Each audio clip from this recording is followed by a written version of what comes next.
Hello trumpet players, this is video number 4 in our Trumpet Culture series. In this video we're talking about how to connect to the culture of your genre.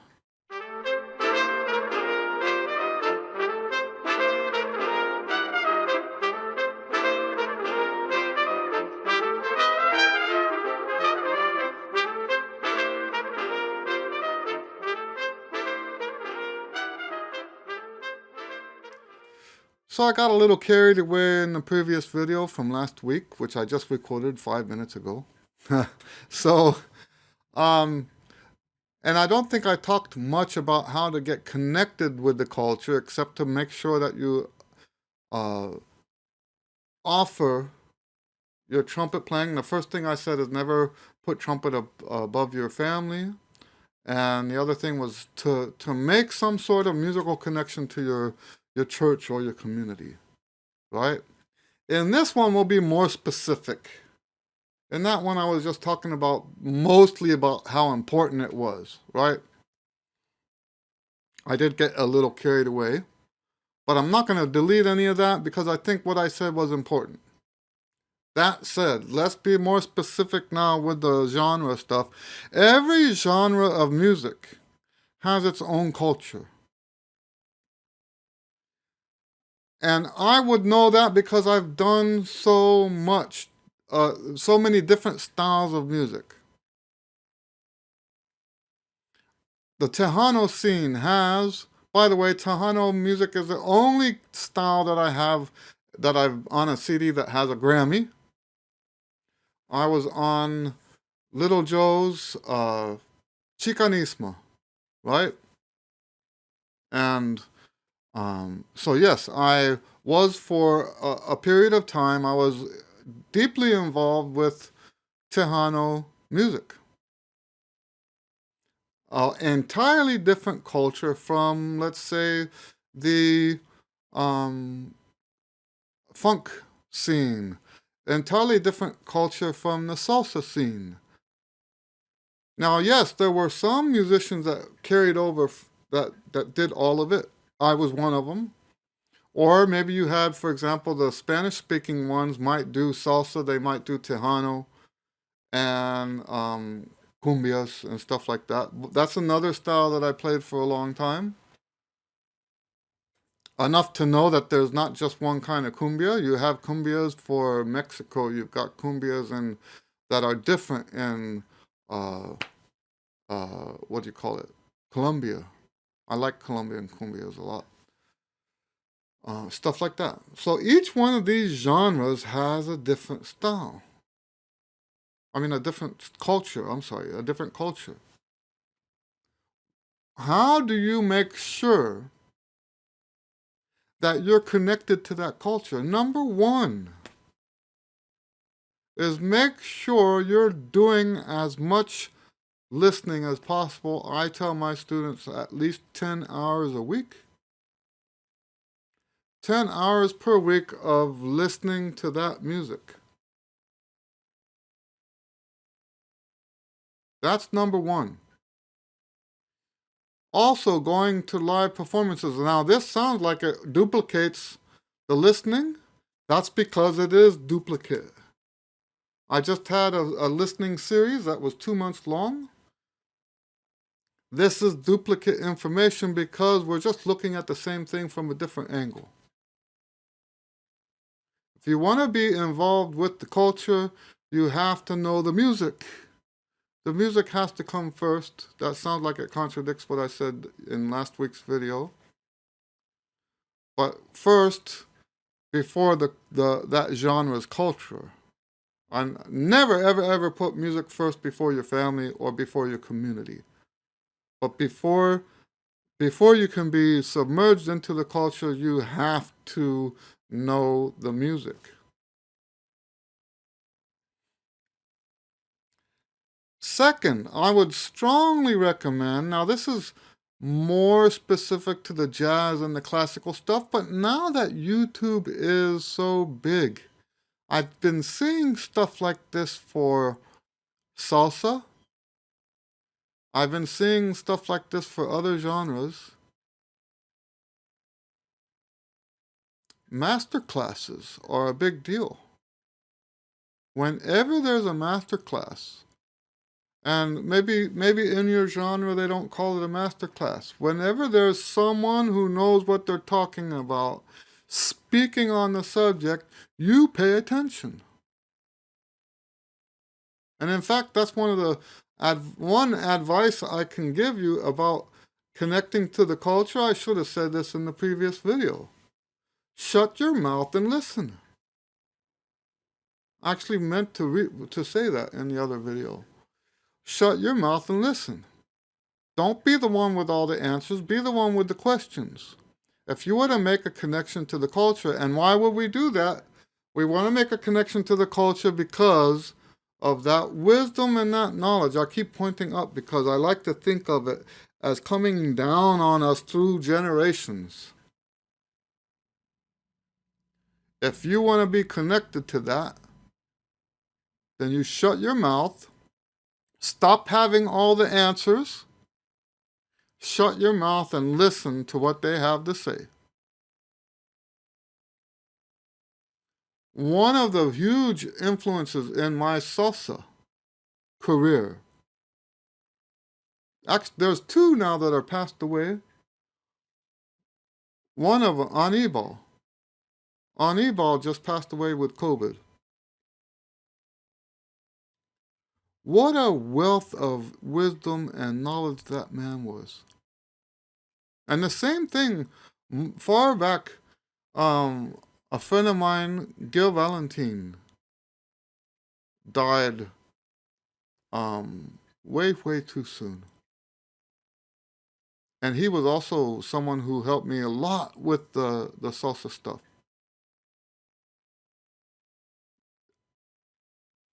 There are other people who are still alive. Georgie LeBron helped me a lot. Will Cruz helped me a lot.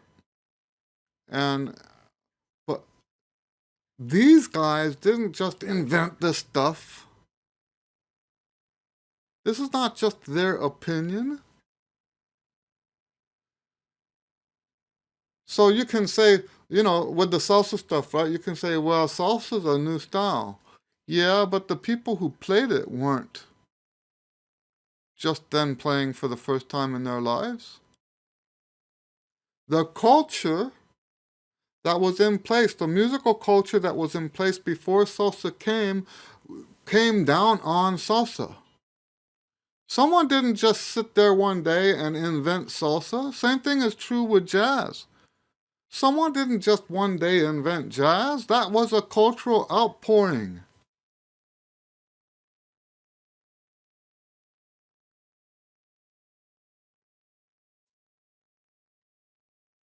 And the only way to get the full musical benefit from that is to shut your mouth and start listening to what they have to say. Not the young guys. The young guys are still full of answers. I got to sit on stage. I know I already talked about this, but I have to say it again. I got to sit on stage with people like Dennis Dotson and Buddy Cisco. And let's not forget, I hope I didn't forget in the other video, Barry Lee Hall. I got to sit. I didn't have as many gigs with Barry Lee Hall, but I got to sit with him enough. Do you think that when Barry Lee Hall said something that I opened my mouth and had answers? Absolutely not. When Barry Lee Hall spoke, I shut my mouth and I listened.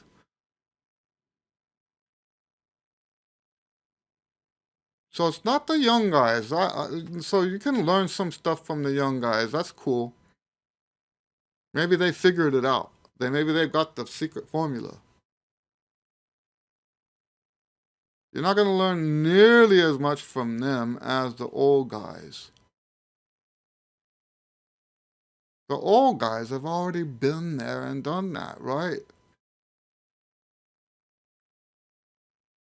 This is why people used to say, respect your elders. It wasn't because, or else you'll be punished. The punishment for not respecting your elders is that you get cut off from their wisdom and you live a terrible life.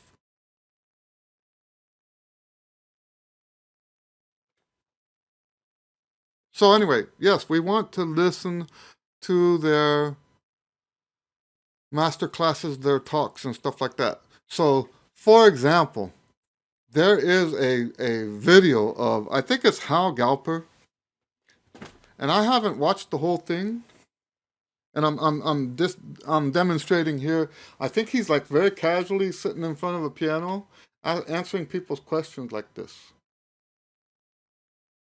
And the wisdom that's just pouring out of that man is priceless.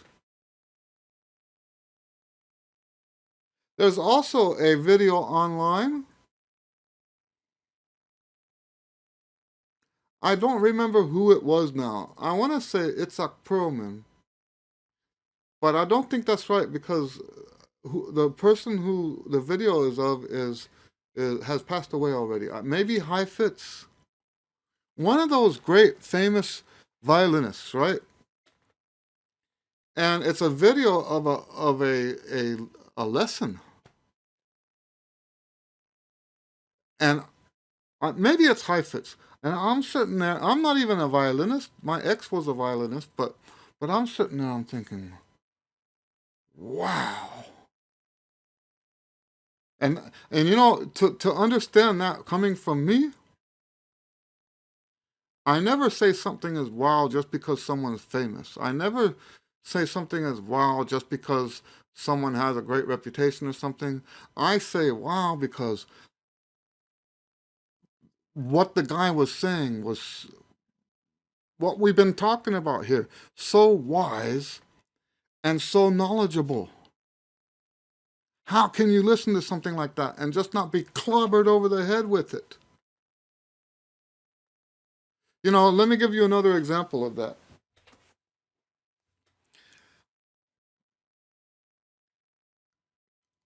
I got out of the jazz band a semester before I left UTEP. And then that last semester, I jokingly say that it was punishment for me leaving the jazz band, but they got Dizzy Gillespie to be the guest soloist. And Dizzy, I went to the rehearsal because I was still living there. I went to the rehearsal and I heard Dizzy working with the band. And the band was dragging, and Dizzy says, "You're dragging here."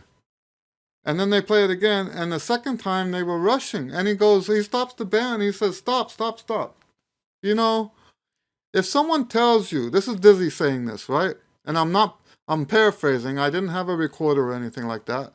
So this is not his exact words. But he tells the band, he says, you know, if someone tells you that you're not playing the right time, don't try to slow it down or speed it up. And he says these exact words, "Put it where it belongs." And that, once again, wisdom and knowledge that just clobbers you on the head. Like, duh. And that's how a lot of this wisdom and knowledge really is. It's extremely simplistic like that, but it's like, why didn't I think of that already? Right? And that has actually been his advice to the band that day, has actually been a piece of wisdom that I use in other areas of my life. If something's too hot or too cold, don't try to adjust it by making it colder or hotter. Put it at the right temperature. Don't knee-jerk this stuff. If someone is we see this in culture too, right? And this was what we're talking about. Someone will go too far that way. And they'll say, no, you can't do that. So they go too far that way. And Dizzy Gillespie would say, put it where it belongs. Put it where it belongs. What great wisdom. And you know, if I had the attitude that I know all this crap. I wouldn't be open to hearing from people like that. And I'm going to also go as far as to say this. If you worship these people, like celebrity worship, you're also going to miss out on all this stuff because your heart is in the wrong place. It's not Dizzy didn't say that because he's a celebrity. Dizzy said that because he's got experience. Stuff was handed down to him, and now he's handing it down to the next generation.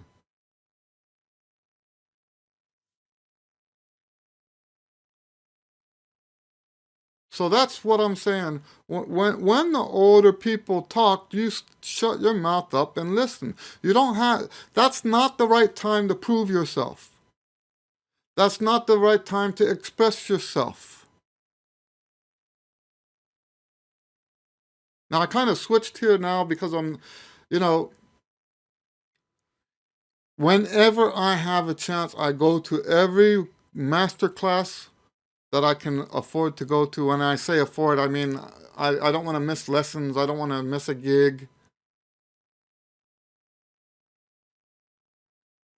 So it's not just, I said earlier, excuse me, I said earlier about videos. And that's fine, right? Those videos on YouTube are priceless. There's several of those that I've watched over and over again. Priceless, priceless. But you know what's even more priceless than that? Is to go see these guys in person. Even more priceless than that is when something doesn't make sense to you, raise your hand and ask.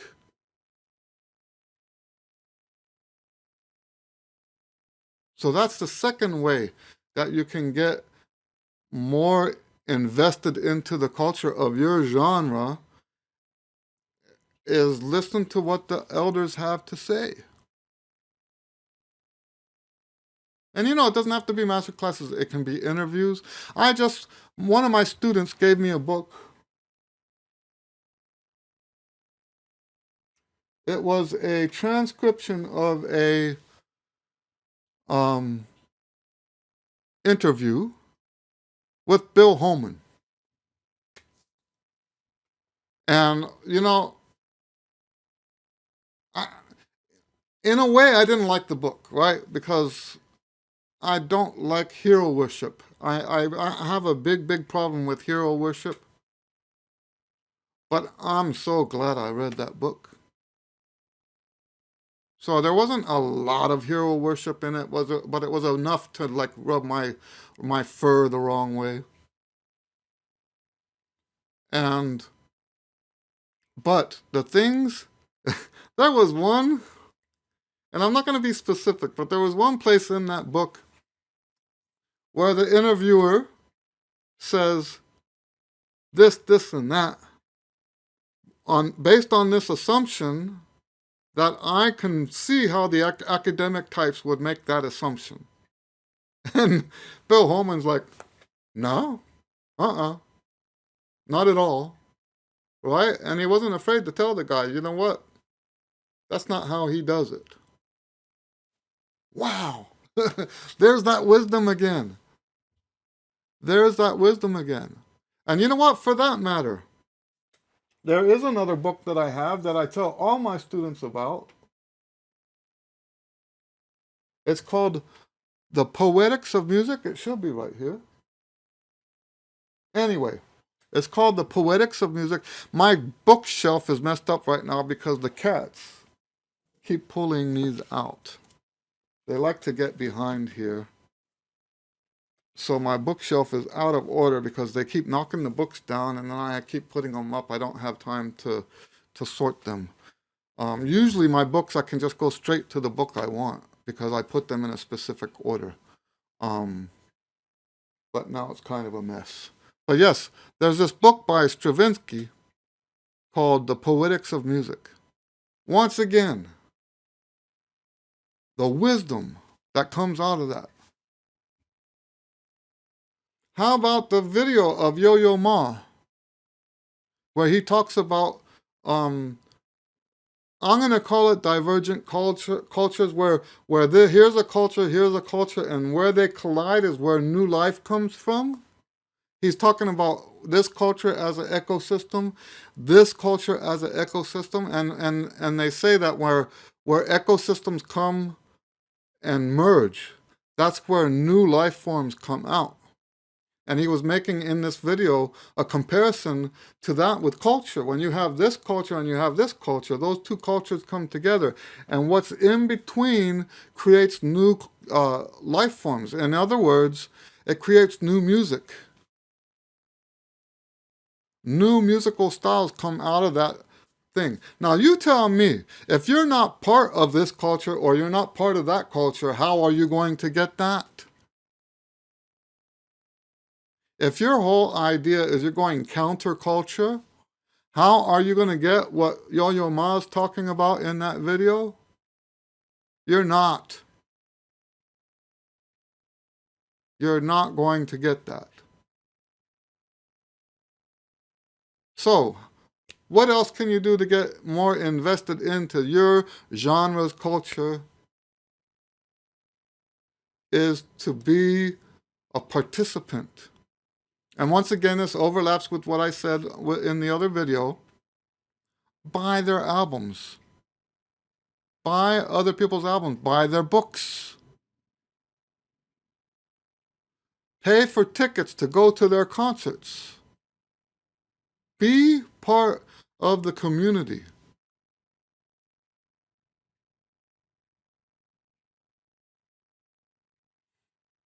Don't think that all of this is all on you, and I think as musicians we have this tendency to think that it's all about us. I want to be expressive. And you get to be expressive. You get to do that. But if what you're doing with your expression is cutting off your lifeblood, cutting off the wisdom and knowledge that came before you, that's foolish.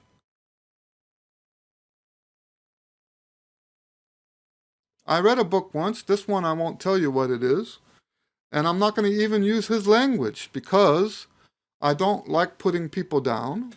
So don't even try to think of who I'm talking about. But I read a book once that the guy says basically he decided he didn't want to be part of that. He didn't want to be part of this that's coming down. And I'm thinking, no wonder I don't like the guy's music. I didn't like it long before that, and now I know why. You know, this is another thing I wanted to talk about in the other video, but it works here too. And don't get your feathers ruffled too quick, because I know this is offensive to some people. My life changed when I read what's called the Communist Goals in America. And yes, I understand that those goals have been debunked. So to me, once again, culturally speaking, it does not matter whether that was a legitimate piece of paper or not. What matters to me, what opened my eyes, was that one of those goals was to promote ugliness as art. Now, whether it was real or whether it was not, it makes the very valid point that ugliness in art is a destruction of culture. And I decided that from that point forward, not that I had ever striven for ugliness, but from that point forward, I would no longer even allow ugly sections in my music. Because I don't want to play a role in damaging the culture of my family, damaging the culture of the genres that I write for, or damaging the culture of my community.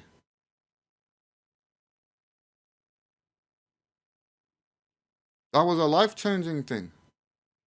Just the idea that someone, even if it's not real, that someone who wanted to destroy America, or it doesn't even need to be America, right? It could be any culture. And someone who wanted to destroy that culture thought that one of the things that would destroy it would be ugliness in art.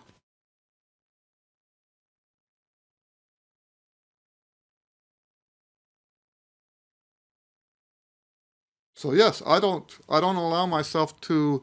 Now I will play other people's gigs, not mentioning names, because I don't want. Once again, I don't put people down in this.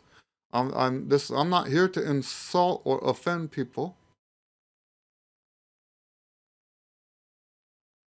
but it is my belief that so I don't mind playing stuff with other people because I'm there to help them.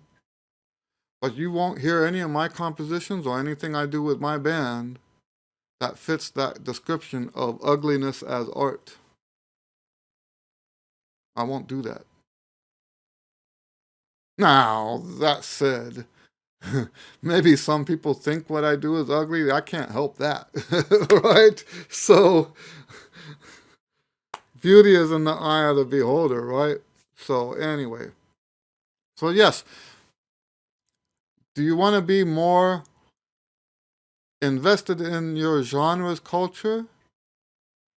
Then be present. Don't make it just a one-way thing where you're just getting stuff from the culture, but you're not giving back. So how can you be present? You can volunteer. Well, like here's an example, right? When you go to the jam session, it's not just for your benefit. You're also giving back to the community. For in a bunch of different ways, every time you go to the jam session, you're giving back to the community. And when I say community in this context, I'm talking about the jazz community. So same thing, a lot of jazz communities have benefits for the people who get sick, who have trauma, whatever it is that goes wrong, and the guys can't come up with enough money to pay their bills. They will have events. Go to those events. Even if you don't get invited to play, go to those events. Go to the funerals and the memorial services.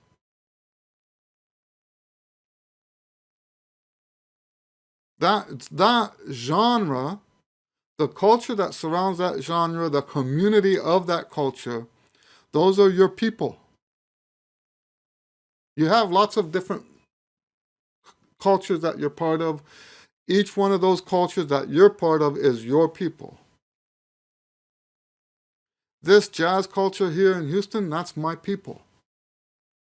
I'm quite proud of that too. Same thing with the classical music. Be part of the scene. Don't, and that just what just came out of my mouth reminds me. I think it was a Thelonious Monk. One of the sidemen for Thelonious Monk wrote down his rules, and one of the rules for Thelonious Monk, I think it was Monk. It might have been Mingus. I get Mingus and Monk mixed up all the time. I know there's no comparison between them. That's the way my mind works. It said, the rule said, amongst other rules, don't ever call me up for a gig. He says, be on the scene. Be on the scene and I'll call you. Right? In other words, he's saying what I'm saying here. Be a functioning member of that society. Don't just sit in your practice room practicing scales. There used to be a club here in Houston where it was a classical club. I think Thomas Bacon, the French horn player, used to own it. And they would have jam sessions for brass quintet one night, string quartet the next night, and I think woodwinds one night. And they'd have a someone would bring out their brass quintet book and we'd sit down there and just read through some pieces. If you're not doing stuff like that, if you're not part of that when it happens, you're not really part of the community then. And I wasn't as active. That's the thing is, it doesn't have to be a lot. I was never as active with that stuff as I could have been, but I was also busy doing other stuff. Another way to be active in the community is to take lessons.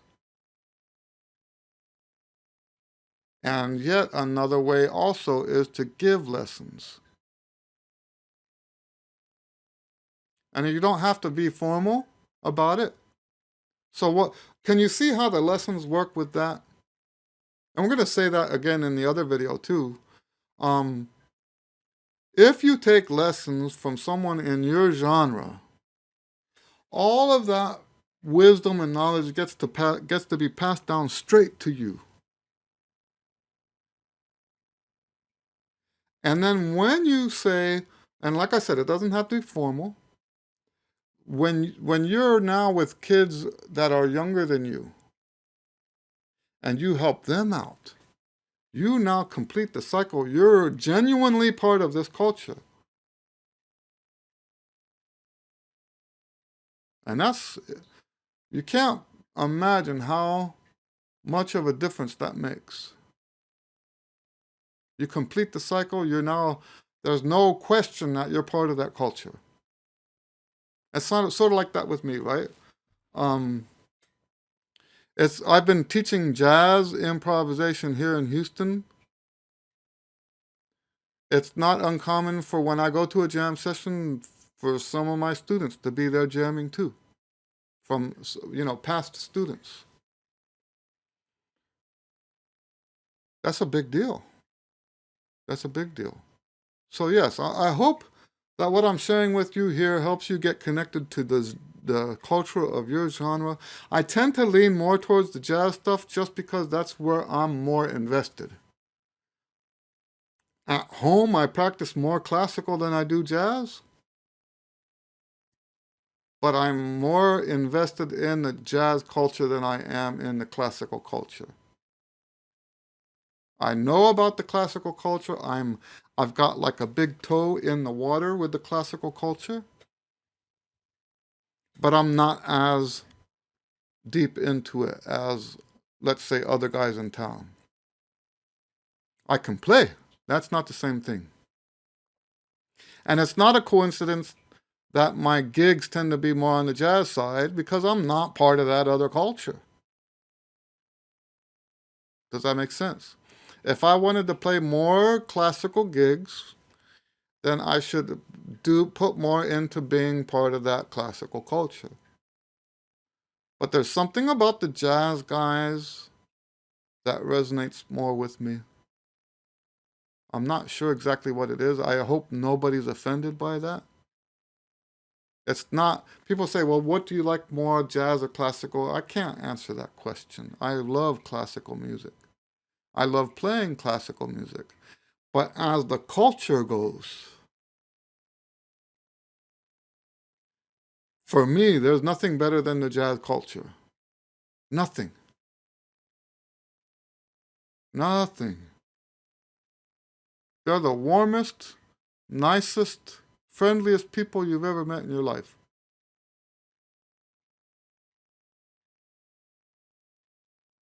And sure, I'm sure that some people can say that about the classical guys. Maybe the difference is the kind of money those guys make at the top end, right? Maybe, I don't know. I shouldn't have probably said that. But there is a big difference between the classical and the jazz. The culture, at least here in Houston, it's a huge difference. It's a huge difference. So, the culture for the jazz, and I see this also in the books that I read and talking to other jazz players that have been around. The jazz culture accepts you the way you are. And it seems like, in comparison, you know, I'm sure it's not really like this, but in comparison, it seems like the classical culture wants to change you, right? Who you are is just not good enough right now. You got to change. And like I said, that's what it seemed like to me. I'm not saying that's what it is. Okay. Anyway, I hope this helps you. If you have any questions about this stuff, please feel free to ask beneath in the comments, or you can join us on the semi-weekly trumpet question and answer session. We have those on Fridays. Just keep your eye open here on YouTube. Other than that, God bless you. We will see you on the next video. Thank you.